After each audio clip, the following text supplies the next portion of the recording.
Alexis Poulain, sans réserve, l'édito. Alors je ne sais pas si vous connaissez Twitter, devenu X depuis le rachat de la plateforme de bavardage, de clavardage par Elon Musk, le milliardaire américain. Et depuis ce rachat, certains utilisateurs de cette plateforme sont mécontents parce que il y a moins de modérateurs, parce qu'il y a plus de désinformation, parce qu'il y a plus de discours de haine, parce que bref, on peut plus dire n'importe quoi. Alors si, on peut dire n'importe quoi sur Twitter, mais pas tout n'importe quoi.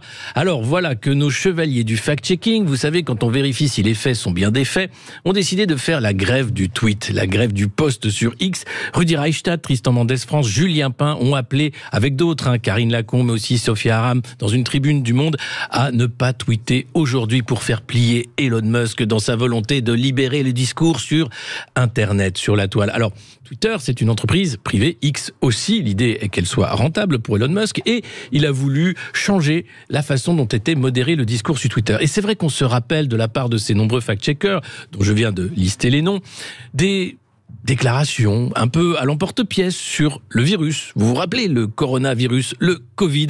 On ne pouvait pas dire tout et n'importe quoi, mais eux, si, ils pouvaient. Et puis après, ils ont dit, c'est vrai, on en a dit des bêtises, notamment Julien Pain, qui est revenu là-dessus, parce que, en réalité, son métier de fact-checker, pendant un temps, ça a été simplement d'être lecteur des communiqués de presse de Pfizer et d'autres labos, et de relayer donc la bonne parole dite scientifique, alors qu'il fallait aussi peut-être écouter d'autres professeurs, comme le professeur Raoult, qui disait pas que des conneries, comme on dit, mais les plages dynamiques, le pass, toutes ces choses incroyables, tout ça qui aujourd'hui finalement permet d'être revenu dans le débat public. Et puis on se rappelle du scandale aussi, à l'époque où Twitter s'appelait encore Twitter, de la censure de l'information sur l'ordinateur portable de Hunter Biden, le fils de Joe Biden. Et dans cet ordinateur, on voyait que le fils Biden était cocaïnomane et autres, qu'il aimait les jeunes prostituées et les armes.